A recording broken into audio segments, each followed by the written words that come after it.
Good morning, everybody. So glad to have y'all here today. We're having this meeting this morning because there have been a few discrepancies on the financial statement. If you would look at the statements carefully, you will see that some of you are not paying your tithes because you're short on a few bills this month. So does anybody care to explain? Well, looking at the statement, Pastor, and no disrespect, it seems that most of the discrepancies are because of you. If you want to keep your job, Deacon Jones, you might want to take that back. I'm sorry, Pastor, but he's right, because it says right here you spent $175 at Chez Cherie's Bar and Grill. So with that. About that. I took a few of the deacons there for a meeting. We had a little something to eat, you know. That's what. But we all here, and we definitely don't remember going to no Chez Cherie. I didn't know that. Nope. There was a few, the ones I'm bringing up, the ones that I'm grooming, those the ones that I took. Well, okay, but it says right here that you've been spending $100 a month to Pookie for something called loud. Now, Pastor, if you don't mind me asking, what is loud?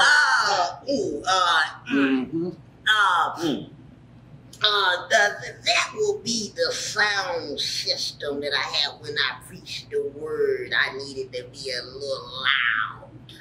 Pastor, I'm seeing here that you spent $7,000 on a beach house in South Carolina. You remember the whole, that was a place I got for the homeless. You know, had some homeless people out there on the beach, so I gave them somewhere to live. What about the $200 bottle of Dom Perignon? That you had delivered to the house the same night? Oh, y'all guessing all this stuff. Make sure you don't put that down, sweetie. That was for celebrating the fact that they were no longer homeless. Well, how many people are living at the beach house? 7. Why do you ask? Oh, well, because it says here that you ordered dinner for 2. And I was just wondering why you would order dinner for 2 for 7 people. Now that's a good question. Meet adjourn. I got to go somewhere. We got to go. I got to take care of some stuff. So meet adjourn. Thank y'all.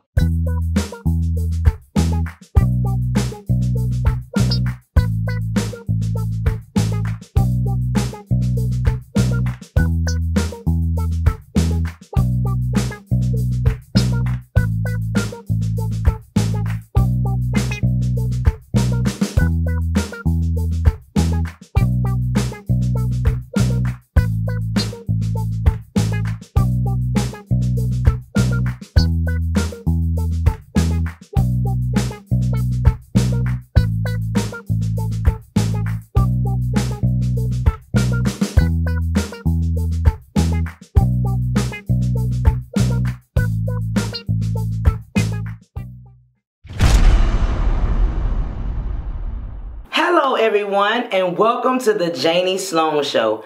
I am your host, Janie Sloan, and I'm representing Durham, North Carolina, the Bull City. Alright, let's get into it. Now, since the beginning of time, everyone has been choosing not to pay tithes because they fear what the pastor may be doing with the money. Is the pastor buying a car? Is the pastor buying a house? Are we paying for that? Well, in the Bible, in Malachi 3:10-12 says, "Bring ye tithes into the storehouse, for there be meat in mine house." That's why some of you ain't got nothing to eat in your house right now, because you're worried about what's going on with the tithes. Sitting up here eating pork and beans and bologna instead of pork and beans and hot dogs because you ain't paying your tithes.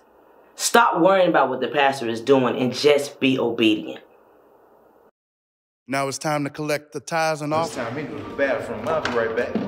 Hold up, Stan. Why is it every time it's time to take the collection plate, you got an excuse to leave? Yeah. No, I don't. Yes, you do. Remember just last week you had an emergency phone call that your grandmother fell off the porch and broke her hip? And then that same day, I seen her at the gym playing a pickup game of basketball with the kids from the center. She's a fast healer, what can I say? Okay, so what about last Sunday when you said you left your money in the car? And you went all the way out there and never came back? Because I left my money in my other car, and I had to go get it.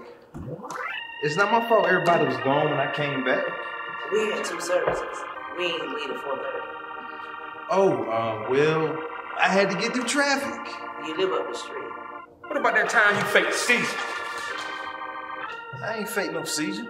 Now let me out, I gotta go to the bathroom. Okay, so since you're not trying to avoid the collection plate, why don't you put your money in before you go to the bathroom?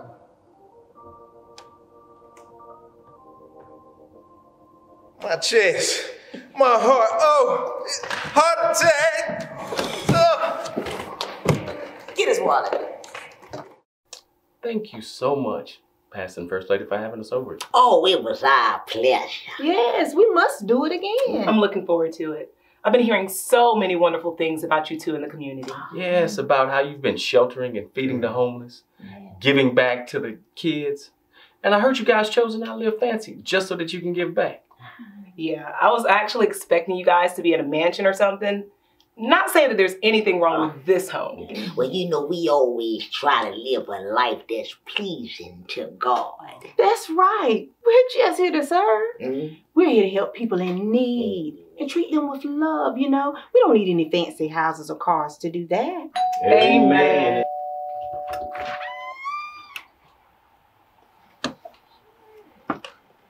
Okay, First Lady, can I come in now?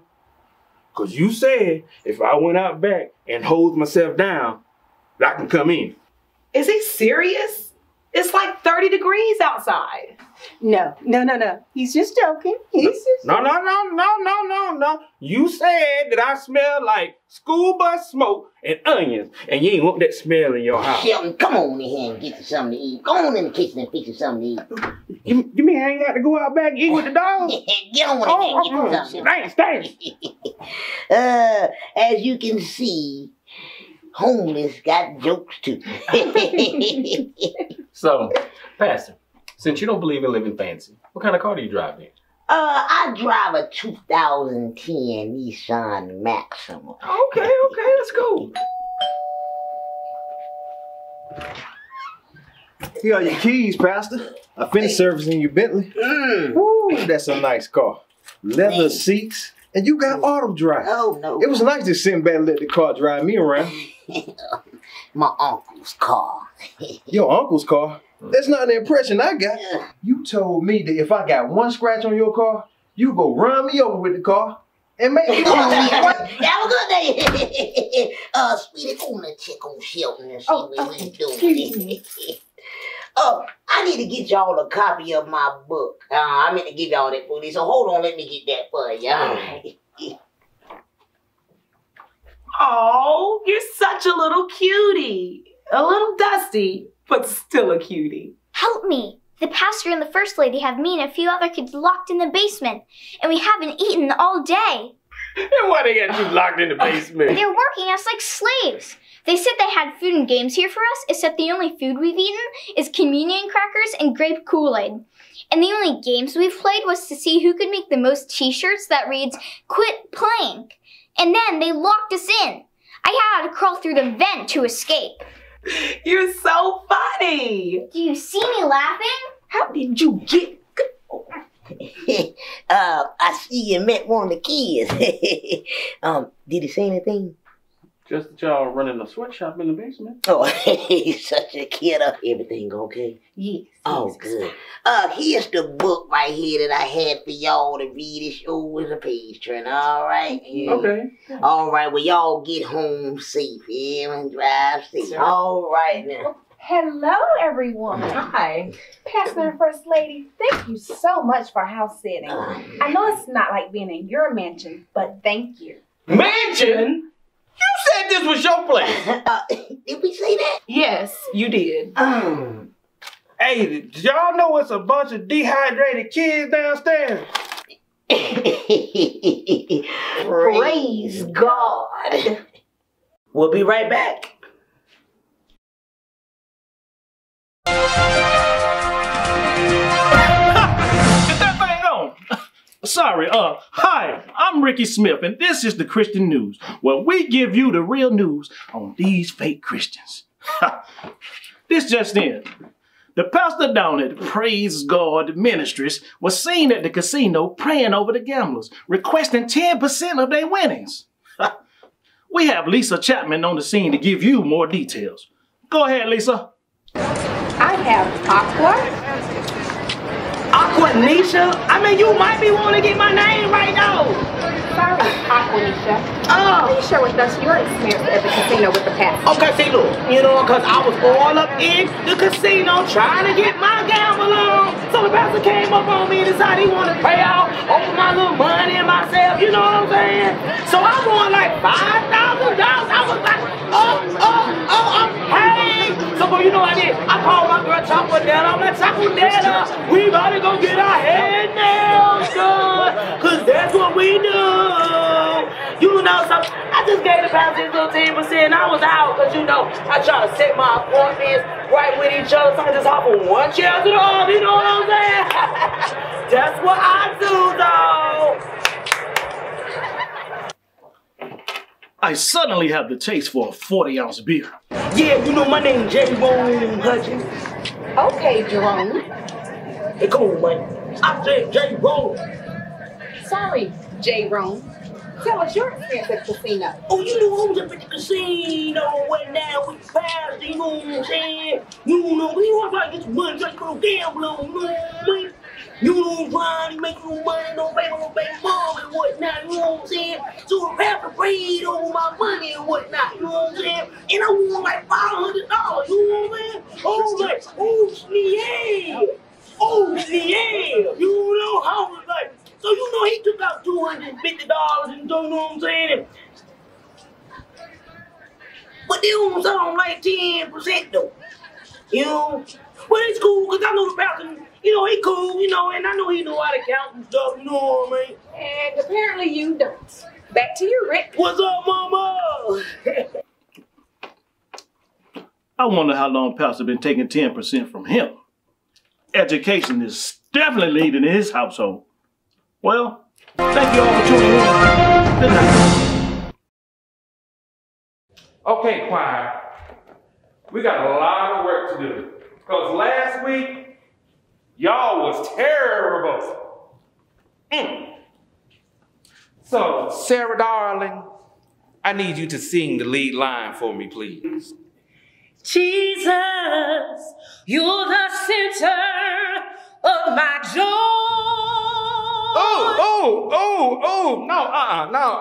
No. What was that? Were you diagnosed with throat cancer or something? Because that was terrible. Is it me?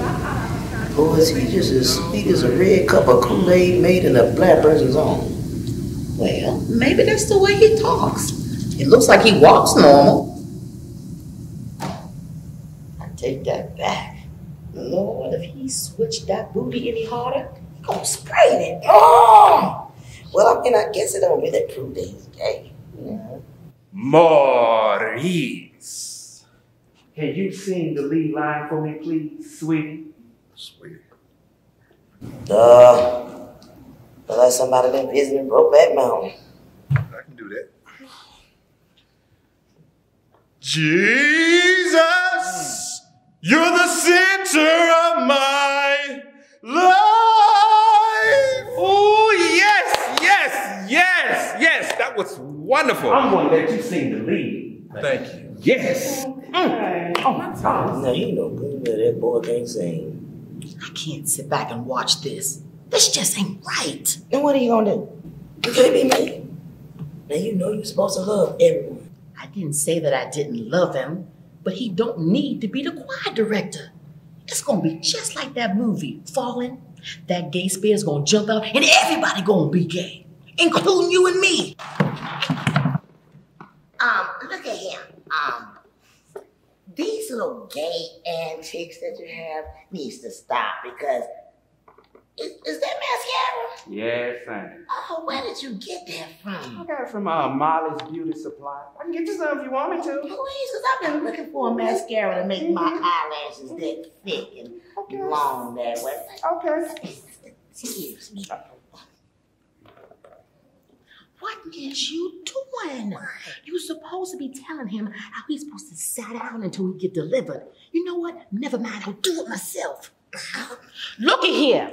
I need to let you know that... What is that lovely fragrance? It's called Come and Get It. Ooh, I want to get it. Oh, that smells so good. I got you, boo-boo. Way to tell him off, Claudine. Oh, hush, Gertie, you didn't do much better. What we gonna do now? I'm gonna leave about here for that spirit jump on me. Oh, I'm coming with you. Welcome back, and thank you for watching. Now, sometimes at the end of the show, I like to bring you all a little entertainment from different people with different types of talents here and there. So tonight, I'm bringing you a friend of mine that's here to bring you a little spoken word. Ladies and gentlemen, I introduce to you Keith Burton. My wings have been broken many a time. A mind frozen from personal bonds of what I wanted and what was truly needed. The soil of growth been choked and weeded by the stigma that I could do better. But better wasn't said or made clever through a mountain of cheddar. I mean, my head and my heart started growing apart, and I thought that others were better off without me, doubting myself. Like the Thomases I encountered over the years who longed for tears to form from my eyes, who despised my positive disposition and positioned themselves for deception. My direction skewed. My oral hues were darkened. I hearkened to the voice of misdirection. See, I anticipated one outcome, while the right one eluded me. I exuded some knowledge, but it was more of a danger than an asset. So my debts grew larger with each lager I downed. I drowned in a pool of OE as me and the wrong conscience went amiss. I wished at the time that I could start all over, but I knew that when I was sober, I was living in a fallacy. So I awoke the next day on my back, broken and lack with no intent of flying, dying a death only celestial beings could see. To the cornea, I was jolly, decorated with holly and ivy, spreading cheer I didn't believe in at that moment, feeling spent as a dollar being dispersed in pennies to each life that I encountered. I floundered like a salmon struggling to go upstream to sow prosperous seeds. See, I needed a new direction, so one day I arose from a weakened sleep, let new life seep into my system, and I called my first vet. See, he met me in my deepest gutters and reminded me that the shutters of his abode had always been open. As he saw my broken state, he took my broken wings and mended them with just one touch. How much did it cost to recover what was once lost? Less than you think from me, but more from him than you could ever imagine. When all is dim and you feel you've fallen, just start calling your vet. You know his name. And that lame fowl you once thought yourself to be could be born anew. And again, you could become aviary. See, my wings have been broken many a time. And each time I found a way to fly again.